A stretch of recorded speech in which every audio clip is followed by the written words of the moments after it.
So I'm taking a bit of a departure today because I'm a tech guy. I do front-end programming, back-end programming, etc. And I really get into the tech stuff, but I think, especially at a conference like this, it's very easy to get caught up in the technical nitty-gritty about what it is that we do doing our jobs on the web. And it becomes very easy to kind of lose sight of the reason that we actually have jobs, which is our customers.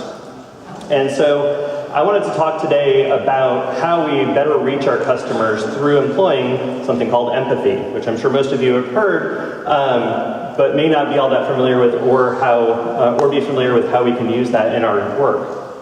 So I'm going to start off with a little bit of a story. In the 1980s and 1990s, Giacomo Rizzolatti and a group of neurophysiologists from Parma, Italy, were working with macaque monkeys. And what they were doing was they had actually placed electrodes on the monkeys and had been doing MRI tests on them and such to examine what happened when a monkey was manipulating an object. Specifically, they were looking at food and seeing how their neurons fired when they were holding food in their hand, when they were putting it in their mouth, etc.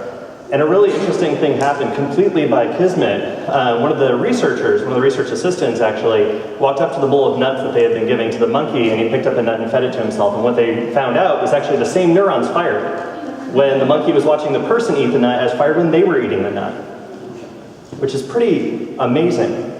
So they dubbed these mirror neurons. And they are how we are hardwired to be able to empathize with somebody else's experience, to be able to share a connection with somebody who is having something happen to them that is not happening directly to us.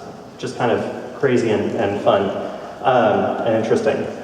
So these mirror neurons are the root of empathy and how we are capable of empathizing with other individuals. But I'm going to come back to this. We'll put a pin in that thought for a second, and let's talk a little bit specifically about design and how I think of design.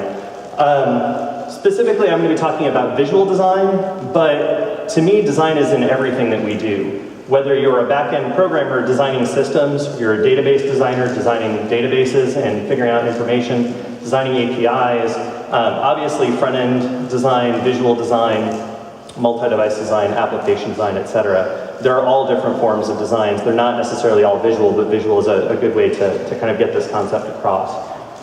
So I'm going to make a kind of a stark statement that I do not believe that design is art.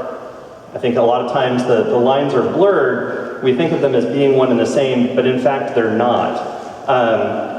Art is there to serve the artist. It's a means of self-expression. And yes, it's intended in a lot of cases to invoke an emotional response in somebody, but really it is self-expression. It's not necessarily for the audience. Obviously, if it resonates with the audience, that's a great thing. But first and foremost, it's for us to express ourselves.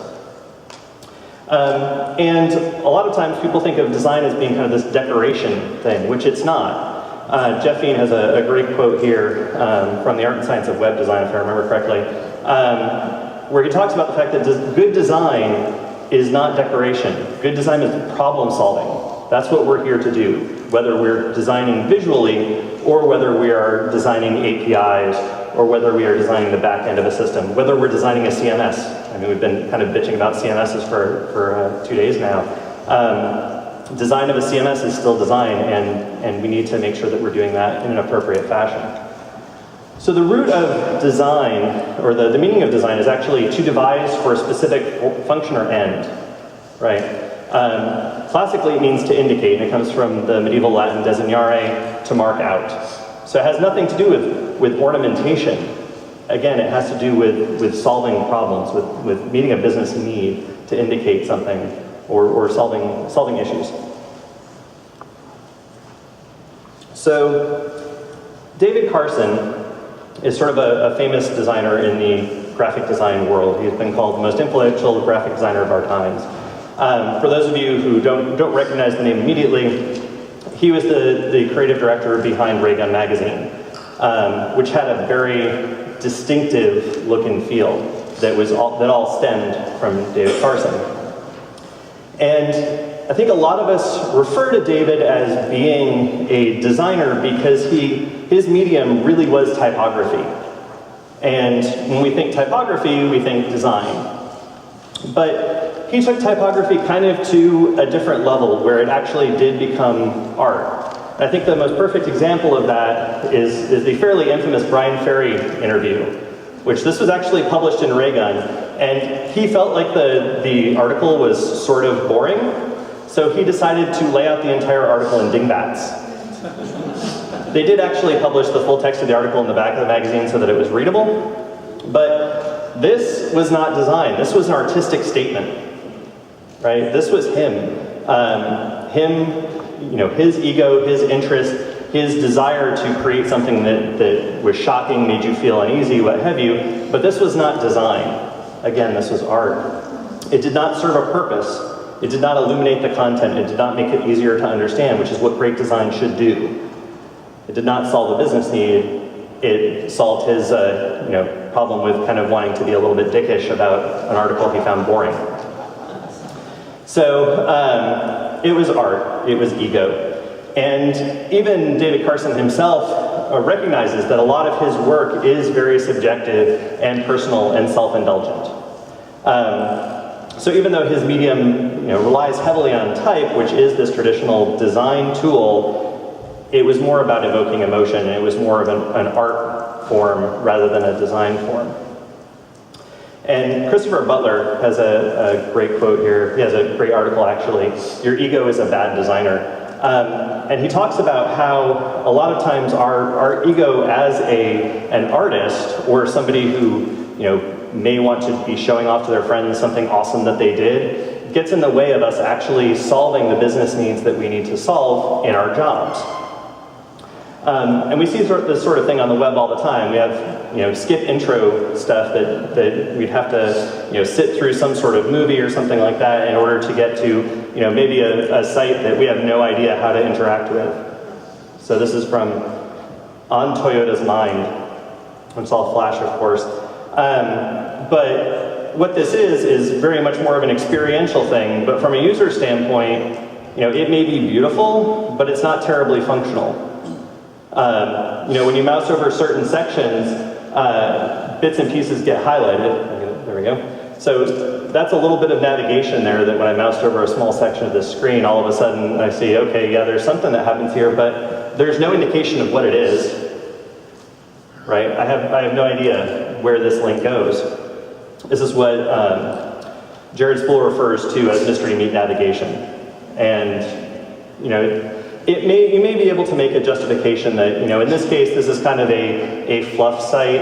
It's supposed to be more experiential. It's supposed to be more, find your way through and experience the ideas that are floating around at Toyota. But these sorts of practices that are employed on more of an artistic end of things on the web do trickle out to mainstream websites. So Yeshiva of Flatbush, these 4 circles here are actually navigation items that you have no idea what they actually do.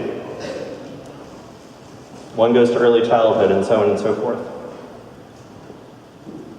There's also this little tiny menu on the right-hand side, but it kind of disappears with this vast experience of the website. So I would say that's not serving the needs. It's not actually showing a user how, what information is available to them. It's actually burying all of that information. And a lot of it is for the purposes of design, which I would say is more for the purposes of art, for the purpose of self-expression. I want to make something beautiful. I want to show off. And it's not about actually solving the needs of the users coming to the site who want to find out about what programs Yeshiva of Flatbush has for early childhood. Okay. So one of the things that I come back to all the time, especially being a developer as well and working in the JavaScript space a lot, is just because you can doesn't mean you should. There are plenty of really cool things that we can do on the web and things that we can do in browsers, but we have to temper that with a realistic view of how that's going to be used and what effect that will have on the user experience. We need to exercise judgment. We need to not do silly things like load all of the content for our blog via Ajax. If you're trying to get the content out there, burying it behind JavaScript does you no good. We should be designing things in order to communicate. That is the purpose of design, to communicate information to somebody or to have a conversation with somebody in many cases as well. We don't want to alienate them. And despite what many of us think, especially those of us who have very artistic leanings, design is not meant to be a vehicle for you to show off. To take the peacock example, it's not about getting laid. You're there to solve problems, right? You're not just there to show off to your friends and to be able to come up at a conference and say, check out this badass thing that I made. We're actually there, we're designing in order to communicate something to users, to our customers. And we're using creativity to enable that and to make that message stronger and to make it resonate for people. All right, so that's design. So let's talk a little bit about what empathy is.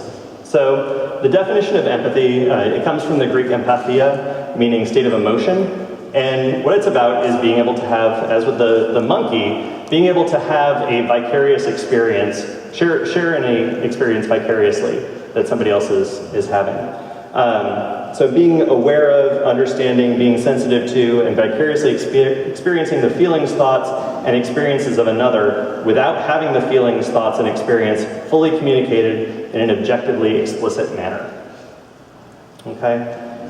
So to share these experiences, to actually have that sort of connection, I would say human connection, but obviously there's a monkey connection there too, it requires a number of things. The first of those is actually listening to our fellow designers and developers, to our customers for what it is that they want. In a lot of cases, how many of you work in a company that is heavily siloed, where the design department works in one area, developers in another area? No? All of you are here? No? About half of you, it seems. And in those sorts of areas, you end up almost feeling like you're in little fiefdoms, right? Within this greater nation state. And everybody's sort of in competition with one another as opposed to working together to actually solve problems. And there develops a lot of distrust between the different departments. And it's very easy to be sitting in a meeting discussing a particular web page or a website and talking about, okay, what is the problem that we're trying to solve? And the designers are dismissive of the developers because they don't know anything about design, they didn't go to school for this. Or the developers are dismissive of the designers, they couldn't possibly help me design a usable API because they have no idea what it is that I do. When in fact, those people may have very valuable ideas and can help you to actually make a much better product overall. That's why having integrated teams and a lot of communication is really good, because then that trust gets built up and we're actually able to communicate more efficiently. And we shouldn't be dismissive, we should be listening with an open mind and really trying to engage people. Empathy also requires questioning. We need to be constantly reevaluating our own thoughts on how something is built.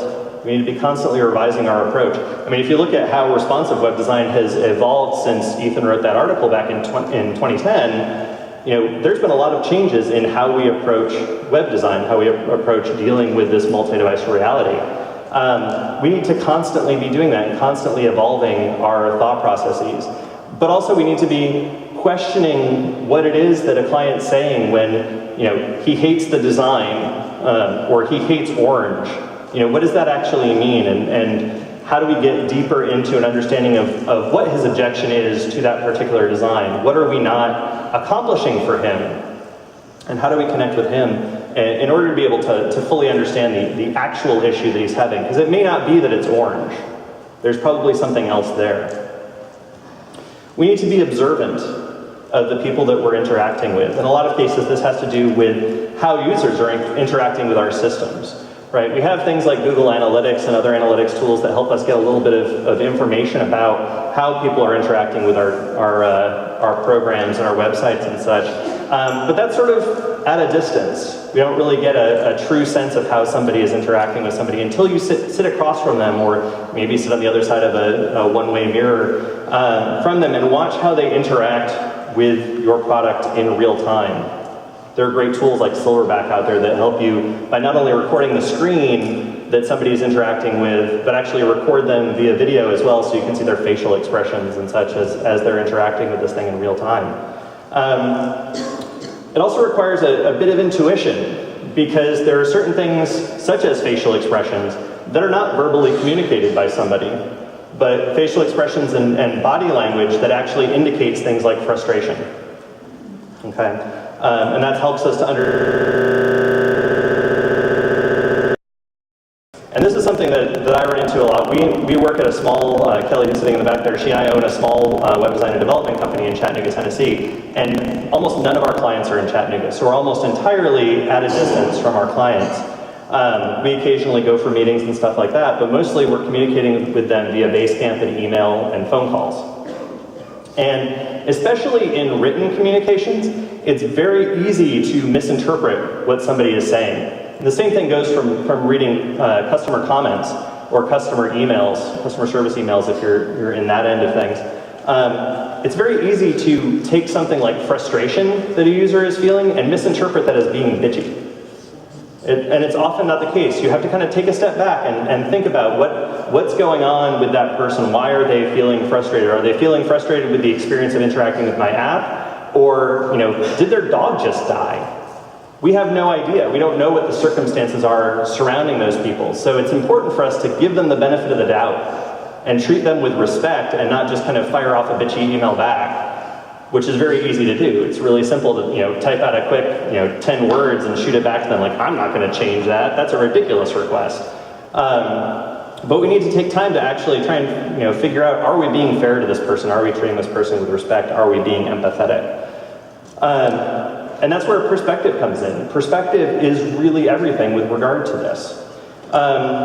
So it's important that we, as I said, give people the benefit of the doubt. There's a really interesting story that was on NPR. If my Twitter thing is working, it should have just shot out a link to listen to it. But in 2008, Julio Diaz was walking down the street and was approached by a mugger who demanded his wallet. And Julio turned to the would-be mugger and handed him his wallet and asked him if he could give him his coat. Think about that for a second. That's ballsy.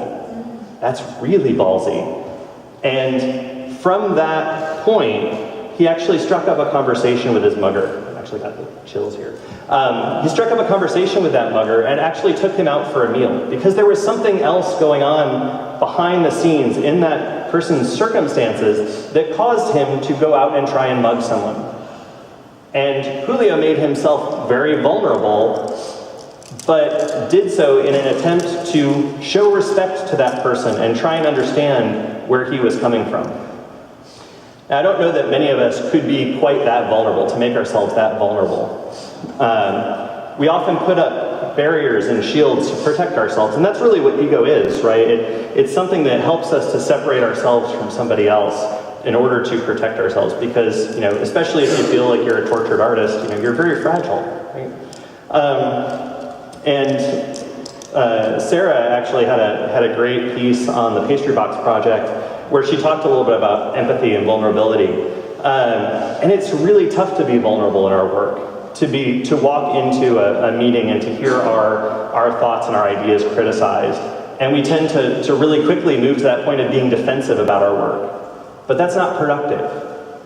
Just being defensive and throwing up walls does not help us get to the point of solving problems and making our customers' lives easier. And in order to make ourselves vulnerable, we really need to trust that everything is going to be okay. We need to have faith in our own abilities and in the respect from another person. And by being vulnerable and by having trust, we're actually able to be productive and create great things. So, in a lot of cases, the greatest creativity comes from the merging of different perspectives. And you need to be vulnerable in order to be able to have that.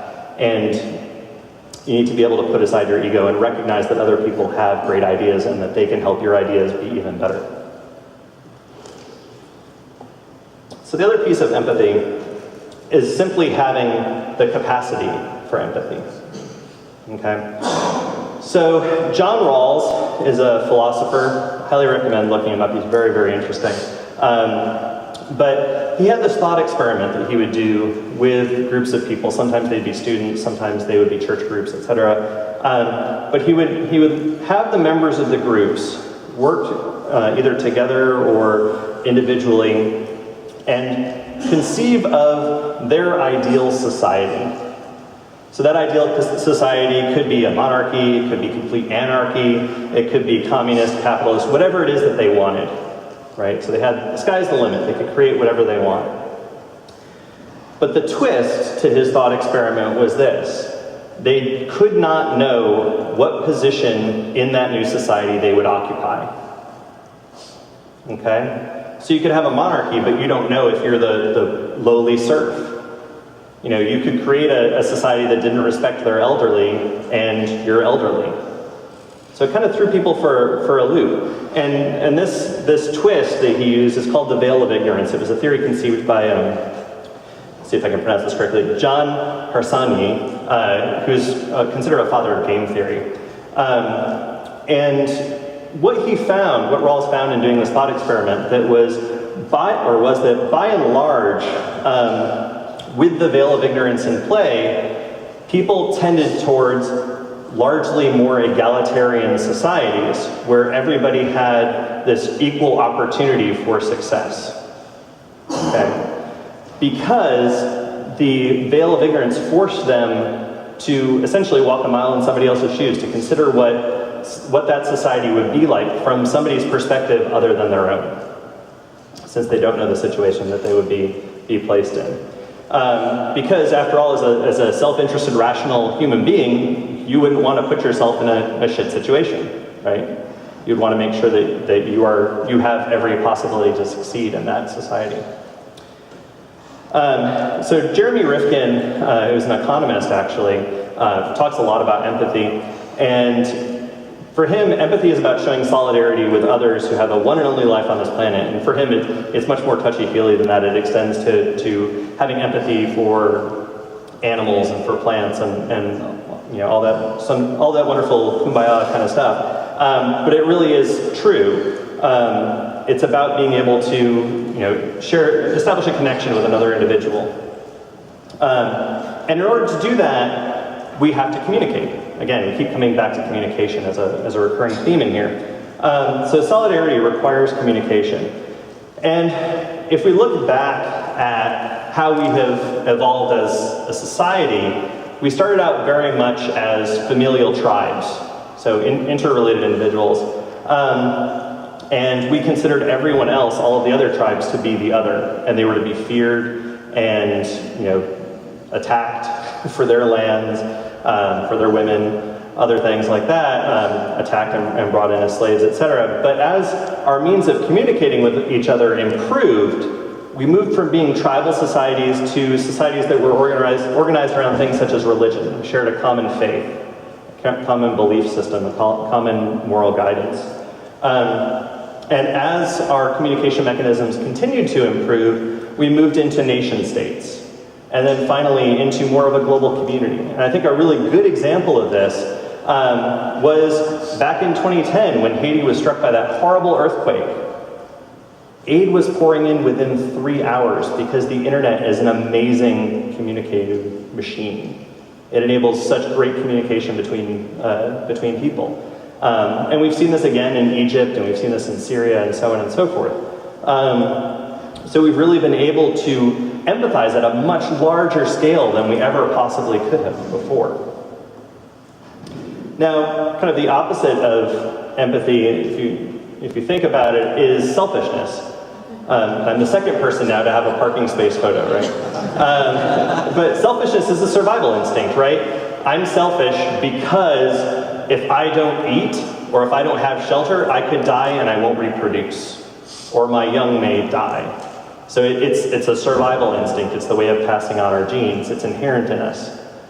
But as we learned from the monkey, we are capable, in fact, we are hardwired to empathize with another individual. And if you think about it, selfishness is what makes that possible. If we weren't self-interested, we wouldn't be able to relate to somebody else's self-interest. So selfishness actually makes empathy possible in a lot of ways. Selfishness plus mirror neurons. So those mirror neurons are what enable us to walk that proverbial mile in somebody else's shoes. So coming back to the web, we often use things like personas in order to foster empathy and maintain empathy throughout the length of a project. How many people here work with personas? Okay, again, roughly probably half of you.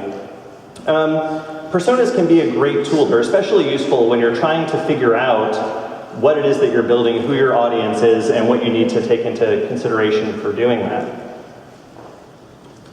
The problem is that personas, if not carefully maintained, and if they aren't carefully and correctly communicated to the team, in a lot of cases they can devolve into just a replacement for the user.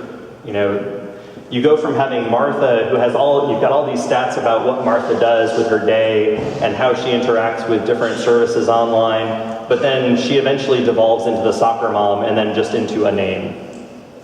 Right? We see this all the time. For personas to be a useful tool, they really need to be maintained, and they need somebody who's advocating for them constantly. They need to be there as a constant touchstone. They can't just evolve. They need to be real. They need to be human. But this is difficult, especially if you're working on a project that runs, you know, multiple months or maybe years to maintain that sort of connection to a fake individual. So this is where user scenarios come in, and I find user scenarios very helpful because user scenarios are situational empathy, right? They put you in the context of what's going on in that person's life. It's not just who they are and what they're dealing with in a particular situation. And because design is about problem solving, having this sort of situational empathy is really beneficial to us. And to do a user scenario, you essentially want to call out the relevant facts. So in this case, we've got Bob the mechanic. He's left-handed, and he wants to be able to look up parts information and possibly order replacement parts while he's under the car, possibly with his other arm up, you know, underneath something, pushing it out of the way so he can see the serial number or model number or something on a specific part. So this is a very specific situation that we can immediately put ourselves in, right? Because we can picture it in our heads. And so we want to call out just enough detail to be able to put ourselves in that person's shoes in the particular situation where they're trying to accomplish a task. And then we can figure out how to help them accomplish that task easier. We don't really care whether he has a macchiato addiction or not. What we want is information on his goals, his needs, the circumstances surrounding him, any outside influences or distractions that he's dealing with. You know, a good example of that would be, you know, Martha may be a soccer mom, but maybe you're making a couponing app and you want to be able to help her in the situation that she's at the checkout lane. She's got 4 kids, 1 baby in the arm, 3 of the kids are running around like crazy, and she's just trying to get the coupon up to be able to show it to the person at the cash register. You want to make that as easy as possible and as frictionless as possible for her. And of course, any limitations that the user may have. In Bob's case, it may be that he's left-handed, and you know your design is geared towards somebody who is predominantly right-handed. So these user scenarios help us to empathize in a way that's productive, to actually be able to put ourselves in that person's shoes and solve the problems that they need solved. And they're very discrete, so they become much more easily solvable. So how do we demonstrate empathy in our designs? There's a bunch of ways to do this. I'm just going to deal with a few specific ones. The first of which, and this is something that Matt kind of talked about in terms of performance, a lot of people are paying for bandwidth by the bit, and we need to be respectful of that. Tim Kadlik, Brad Frost, Clear Left, they've all written about performance budgets. And this is a great way to ensure that the experience that you're creating is not one that's going to penalize the user when they're downloading that experience in order to interact with it. We need to be respectful of our users' time and their money. We need to author appropriate content, something that Sarah talked about yesterday. We shouldn't be just putting up content that only makes sense to us. So 0x, 7b, something or other. That error makes no sense. I think that was in InDesign. We need to be cognizant of jargon. We need to make sure that we're offering it at an appropriate reading level. We need to be considerate of our tone and our voice, how we're speaking to our users. And MailChimp has actually written quite a bit about this. They have Voice and Tone is a site that they put up, which talks about having the appropriate tone and what your voice is, and how you approach users in different situations. So when there's a critical issue that they need to address, that you take the appropriate tone with them, that you're not flippant, etc. Another thing that we don't often think about is what is the appropriate level of domain knowledge for the person that we're reaching out to, which is another important thing to think about. You don't want to create an exceedingly complex immigration form, for instance, because it may not be something that somebody can easily understand. Same thing with tax forms. We want to try and make it as easily accessible as possible to somebody in order to read and understand it and comprehend it. We want to consider physical limitations. Luke talked about this just a few minutes ago, as did Cameron yesterday. Different ways that people interact with the web or with apps. We have to think about making sure that our text is readable, first of all. We're putting text out there, we want it to be readable. We want to make sure that our buttons are large enough to actually be tapped with some reasonable amount of accuracy, because our meat sticks are not quite as precise as a mouse pointer is. We also, for power users and for users who use assistive technology, we need to be cognizant of keyboard access, because we can make somebody's life a lot easier if we provide keyboard shortcuts to them. We also want to make it easy and satisfying for users to accomplish tasks. Okay, Luke obviously has talked at length about taking a mobile-first approach and kind of having a laser focus on what the task is that we want a user to accomplish on a given page. Okay, and having that laser focus ensures, or should ensure at least, that we make it easy for a user to accomplish that task, whether it's gathering information or whether it's providing information to you. And we want to make that a satisfying experience for them. We don't want to throw up unnecessary barriers to users. The go-to example I always use for this is people who load Ajax content, or who load all their content on their page via Ajax.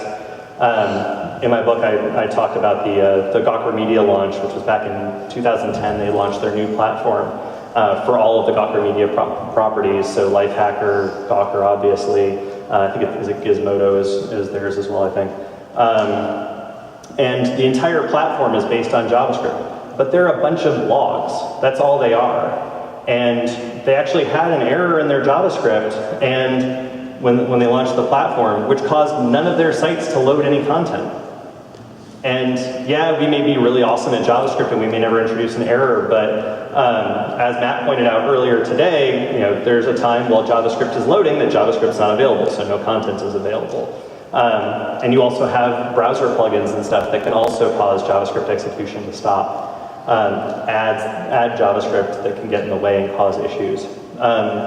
So we shouldn't throw up those sorts of barriers. We should provide access to that content to anybody at a very fundamental level, ensuring that it's available in the actual markup. And then you can do all sorts of enhancement stuff with JavaScript. We also don't want to force our agenda on our users. We shouldn't assume that we know what the user wants. Okay, Cameron talked a bit about this yesterday as well. We want to put the user in control.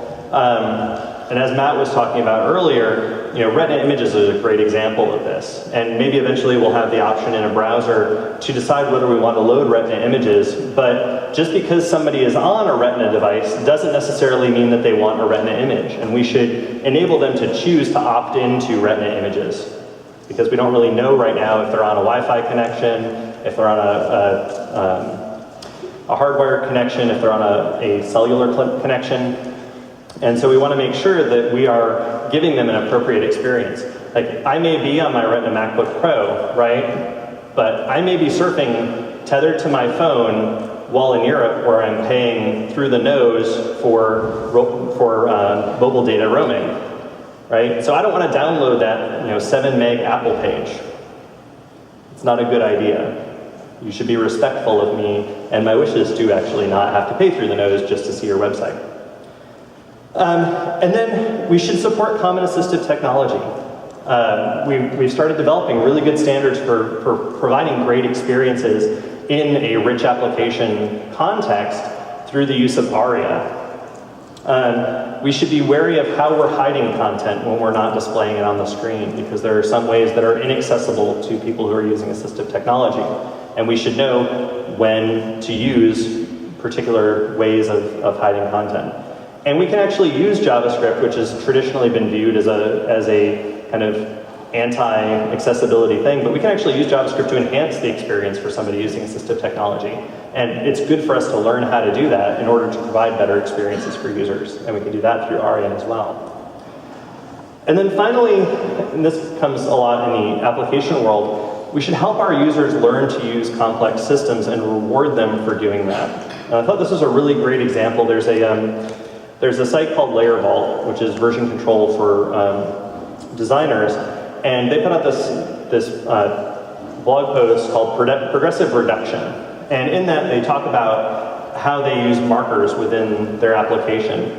And they're actually tracking the analytics of your individual use of the application. And as you get more adept at doing particular things within the application, they begin to reduce the overall interface. So if you watch the signpost here on the right-hand side, bottom right, as you get more adept at using the system, it starts to shrink that down and let it diminish away or kind of disappear into the background, become almost invisible, but be a hint of what it is that it's, the particular purpose that it's serving. But it kind of gets out of the way because you're becoming a more experienced user. And they have specific metrics that they use for this. But I think that's all well and good, but the brilliant piece for me is they actually pay attention to when you haven't used a feature for a while. And they call that memory decay. So if you haven't used a particular feature of the website for a while, they'll actually bring it back a step or two in order to remind you again what that particular icon is. And then as you continue to use that feature, they'll diminish it again, which is pretty brilliant. So all of this kind of circles around this idea of having empathy with our users. And to me, the golden rule is all about empathy. My grandparents talked to me a lot about the golden rule when I was very young. And I grew up my grandparents were Lutheran, I grew up Catholic. So it was the do unto others as you would have them do unto you. But this is a consistent theme in most religious and philosophical areas. So in Buddhism, we have it, in Islam and Judaism. Actually, I really like the one for Judaism. So what is hateful to you, do not to your fellow man. That is the entire law. All the rest is commentary. It's brilliant.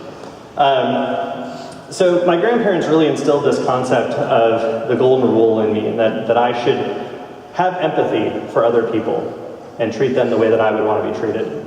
And to me, that was what drew me early on to this concept of progressive enhancement. And progressive enhancement is all about taking that core experience, what it is that you absolutely need to do to accomplish your goals, and expanding upon it to create better experiences as you take advantage of the various capabilities of the device that's being used to access a particular website. So I use the peanut to goober to peanut M&M analogy because I think it is pretty close to what progressive enhancement is. You start off with this nugget of content, this rich piece of information, and then you wrap that in chocolate and you make it into an even tastier treat than just the plain peanut by itself. And then you put that candy coating on it, and it's just freaking awesome. I mean, come on. Unless you have a peanut allergy, but then this breaks down. But I really like the idea of the peanut M&M because any of these are valid snacking options. But I don't think anyone would argue that the peanut M&M is a far better experience than the peanut. But I wouldn't turn away any of these. Okay. Ben Ho has this amazing quote about progressive enhancement. I wish I had said it. Progressive enhancement keeps the design open to the possibilities of sexiness in opportune contexts, rather than starting with the whole experience that must be compromised. So it's just a different way about thinking about how we build websites. And it all comes back to John Rawls' idea of, well, not his idea about egalitarianism, but what we talked about there, which is creating this equality of opportunity for our users. We need to let our mirror neurons work and realize that different people have different needs, and they have different experiences, they have different devices, they have different circumstances, just like we do, right? And we should embrace that variety of experience. And when we do that, that's designing with empathy. Thank you very much.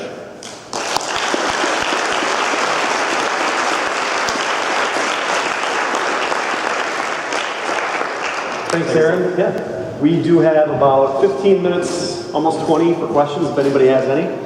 Faster than that? Yes. We're getting her a microphone over there. I missed it. Right over there, about 4 or 5 rows back. Oh, there we go. Middle. We got nobody on that side. You can yell it. I'll repeat it. You're like in a larger company with like spread out teams. How do you sort of like keep people saying like instead of the user like the persona?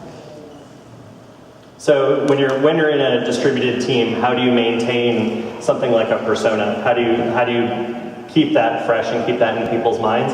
It's a challenge. I mean, it really does help to have someone or maybe a couple of someones who are tasked with sort of the upkeep and the visibility of that particular person.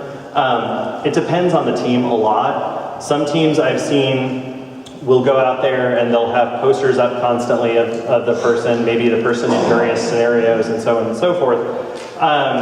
But it really depends on what works for your team. And it is tough to maintain this idea of a persona, especially because in a lot of times we get additional information that may not really be relevant to the particular situation, or may not be relevant to the design team or the development team, and so they're not able to establish that direct connection with the person, which is where the user scenarios become more useful, because you can put yourself in that situation. Whether it's a photograph of that person in that situation, or a brief write-up of it, or better yet, a video or something like that, having a YouTube channel devoted to videos of your persona in certain situations that you're trying to help them. Anything that you can do to make that person more real and to make it so that it's easier to connect with them. I don't mean to bash personas by any means. I think they can be a very useful tool. I think the researcher in me wants to put as much information into a persona as possible, but I also realize that the more information I put in there, the less likely that information is to get used and to actually get read. It's the whole too long don't read sort of thing. So the user scenario concept, you have just enough information to help you do the task that it is that you need to accomplish, and you're not kind of overwhelmed by too much information and letting that either not reading it or letting it disappear from your mind because you don't establish that connection to the person. So, I would say, depending on your team, play with it. I mean, if you can do things like videos or photos of the person in a particular scenario, that is super helpful, because it helps to maintain that connection to what's going on. If you use big bug tracking systems like Rally or something like that in order to manage your agile teams, attach the video to the story, to the user story. Those sorts of things keeping them in front of people and maintaining the possibility of reestablishing a connection if it's dwindling can be really helpful. Other question? There's one over here. I thought I saw one right there. The black t-shirt there? Kind of in the middle? Yes, No? maybe I was. I know there's one over here and kind of to the far left to me, your right. If you have a large site, with lots of users coming through and there's lots of things for them to do, how can you break those users down into personas, and how do you know what would be relevant for each, family of users or each persona? So, as with any complex task, the more you can break it down into smaller and smaller pieces, the more manageable it becomes. So a lot of it will be dependent on your research team to figure out the specifics around the individual persona that you're trying to serve the needs of. But if you can break it down into functional sections of your website, specific tasks, be it checkout or something like that, and what it is that you're trying to enable for the user, the more discrete you can make that, and the more clearly you can define a scenario within which the user is trying to accomplish that task, the easier it is to actually approach that. Because if you try and look at the whole, it's mind-boggling and it's overwhelming and it's an impossible task. It's much easier to find ways to clearly focus on a specific thing and iterate on that. I mean, that's why the ideas of Scrum and such have come about, and iterating on specific features, because it's much easier to tackle and iterate on a specific feature or portion of a site or small set of features than it is to tackle the entire beast at once. So that would be my recommendation to you. It all needs to start with research if you don't already have that, and then creating stories around and scenarios around the user doing a particular task. Any other questions? Yes, one up here in the middle. Oh, he's coming to you with a microphone, sorry. You can just yell. We're fine with it. Do you have any advice about how to encourage or bring empathy as one of the goals in the first place, especially a distributed company, different roles, etc.? I mean, I think it's important to have that discussion around empathy being part of your process and around what the benefits are to being empathetic with your users, because it may seem like, we're the experts, we know best, and we do know a lot. But we don't know everything, and we don't necessarily know the context within which the specific contexts within which our users are interacting with our product. And the more empathetic that you can be to a user's situation, and the more you can work on reducing the friction for them to accomplish those tasks, and then the more of an advocate they are going to be for you, and so it ends up affecting your bottom line. The better product you can build for somebody to do something like take a picture and share it. The more friction you can take out of that process, and the easier you can make it, the more satisfying you can make it, the better your product is going to do. I mean, look at how quickly Instagram grew, because they made it dead simple to take a photo, do some interesting effects to it and post it. It was a very simple idea, but it took the friction out of the whole process, and they solved a very specific need and realized a lot of benefit from it. I mean, 6 people sold to Facebook for a ridiculous amount of money. So I mean, it does affect your bottom line, and the more empathy you can demonstrate to your customers, the more they will appreciate it. I mean, I think back to 2005, we did a redesign at the ad agency I was at the time for Bertucci's, which is a Italian restaurant chain in the northeast of the U.S. And we were using web standards, so the website was highly accessible, whereas most other restaurant chains were building flash sites at the time. And we got a customer service comment from the website through the contact form that actually said, thank you so much for making a site that was actually usable to me, and I wish other restaurants would do this as well. And getting an email like that was amazing, and it was something that we found out about from our client. Obviously we were the ad agency, we weren't getting the contact submissions, but they shared it with us because it made them feel good about what it is that they did. Of course, and different management came in 6 months later and they made a flash site. But I mean, for a moment that had a great effect on the people, and it had, I'm sure, some sort of an effect on their bottom line, because that person was so happy with their experience of the Bertucci's website that you can bet that they were going to continue going back to the restaurant. And the more connections, that you figure contact forms only get used by a very small fraction of our audience. So if you extrapolate that out, you could make the assumption that there are a lot of people who are having a good experience with that, and therefore are going to be spreading the word about your business and hopefully helping you to grow your customer base. So there is a bottom line effect. I don't know if it's directly quantifiable, but goodwill goes a long way, and that's where empathy comes in. Does that help? Yeah, you have a question over here? You mentioned about the progressive reduction. It's a very interesting concept. Can you recommend any site right now they are doing that, and we can learn to observe, see how they do it? And follow that is, what kind of the return on investment to quantify, we're doing that kind of benefits, so we can convince this should be the high priority for us to do it. So the concept of progressive reduction is a very new one in my experience, at least. The blog post wasn't written that long ago, and Layer Vault is a fairly new tool. It's the only place I know that's doing it. There may be others that have started doing this too, but it's a very, very intriguing idea. I don't know if there's specific metrics about it right now. But you might reach out to one of the people on the team. I mean, they're obviously talking about it. Maybe post something in their comment thread on that post and see if they have specifics around how that's affected their return on investment. And I'm sorry, the second part of the question, sorry. Oh, okay. So the return on investment stuff, I'm not really sure what the quantifiable information is on that. I mean, I can certainly talk about how the mobile first approach, the progressive enhancement approach, that definitely has ROI benefits as you start to roll out to support more devices and stuff like that, but not on the progressive reduction stuff yet. It's not. It's a very new concept, at least in terms of web. Anything else? All right. Thank you all very much.